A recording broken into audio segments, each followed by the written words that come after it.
Hello दोस्तों, नमस्कार। स्वागत है मेरे नए वीडियो में।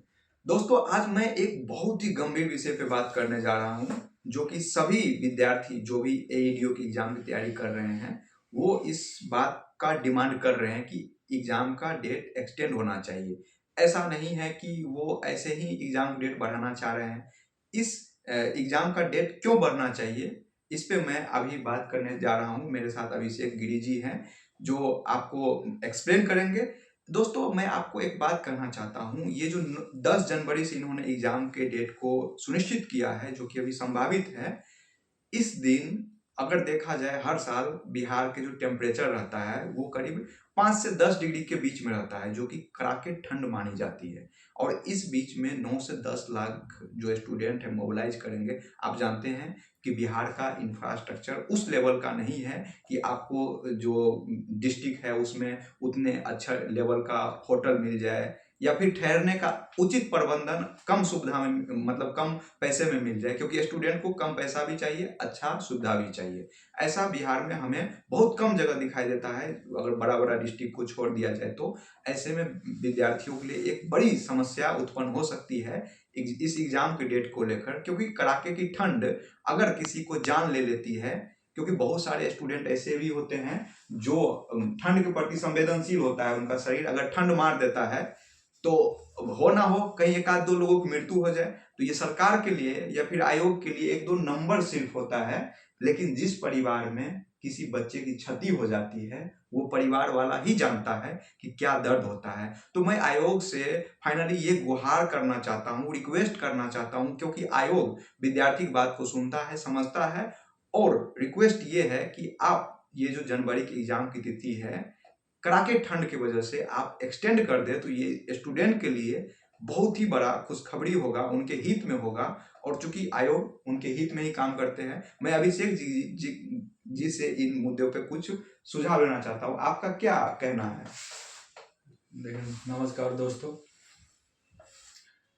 सबसे पहली बात कि हम जो जिस एग्ज़ाम की बात करने जा रहे हैं, एईडीओ एग्ज़ाम में अगर देखा जाए तो जनसंख्या कम तो नहीं है फॉर्म फिलअप की। हाँ, बहुत है।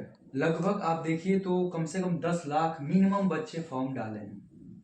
10 लाख से प्लस ही हो गया, इस बीच में जो फिर से फॉर्म रीओपन हुआ है। हाँ, 10 लाख से प्लस बच्चे फॉर्म डाले हैं।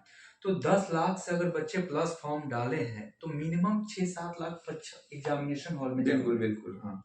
तो एग्जामिनेशन हॉल में इतने बच्चों को पहुंचना, और उस समय जैसे मुझे सुनने में आ रहा है कि 5 या 6 डिग्री सेल्सियस टेम्परेचर रहेगा, तो 6-7 लाख बच्चों को एग्जामिनेशन हॉल में बैठाना और उसको बिहार में बुलाना, क्योंकि आप तो घर के बगल में एग्जाम तो लेने नहीं जा रहे हैं। हाँ, होम सेंटर भी देने का वादा नहीं कर रहे होम हैं। सेंटर का भी वादा नहीं कर रहे हैं।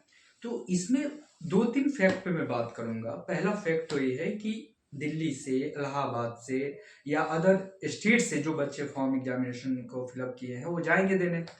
उसके बाद गर्ल्स हैं, गर्ल्स को तो मिल जाएगा अपना, वो शायद डिस्ट्रिक्ट मिल सकता है, फिर भी तो दिक्कत उनके फिर लिए भी भी है, दिक्कत हो जाती है उनके लिए, क्योंकि एग्जाम एक दिन का है नहीं, 2 दिन का है। 2 दिन का है। तो समस्या इस बात की हो रही है कि उस कड़ाके की ठंड में आपको जो है कि कई सारे जो पहलू हैं इस पे। एक तो कड़ाके की ठंड है, दूसरा अदर स्टेट के जो बच्चे हैं, जैसे हम लोग दिल्ली से, कोई इलाहाबाद से, चाहे कई लोग जाएंगे पेपर देने। तो इन सभी चीज़ों को मुद्दा के ध्यान में रखते हुए हमारे पास बहुत सारे बच्चों का कॉल आया। उसके बाद उन्होंने रिक्वेस्ट किया कि सर आप आयोग से कम एक वीडियो के माध्यम से बताइए कि हमारे जो एग्जामिनेशन डेट है थोड़ी सी आगे बढ़ाने की कोशिश की जाए। मेरा बस रिक्वेस्ट ये है कि सर एग्जाम किसके लिए है? एग्जाम बच्चे के लिए है, तो बच्चों को ध्यान में रखा जाए थोड़ा सा, और बच्चों को ध्यान में रख के थोड़ा सा डेट को एक्सटेंड किया जाए, क्योंकि कम से कम जनवरी माह तो कंफर्टेबल नहीं लग रहा। फरवरी में ले लें। अब मेरा एक, अब आप कहेंगे, आयोग कहेगा कि फरवरी में 12वीं का 10वीं का एग्जाम होता है, तो उसके बाद मार्च में लेना है। सर देखिए, एक दिन का एग्जाम है, एक एग्जाम संडे को भी लिया जा सकता है, तो एक संडे मंडे को भी लिया जा सकता है, शनिवार संडे को लिया जा सकता है। बहुत विकल्प है, बहुत सारे विकल्प है। और इधर कोई एग्जामिनेशन बिहार को उतनी बड़ी दिख नहीं रही है। आपको दिख रही है कोई एग्जामिनेशन?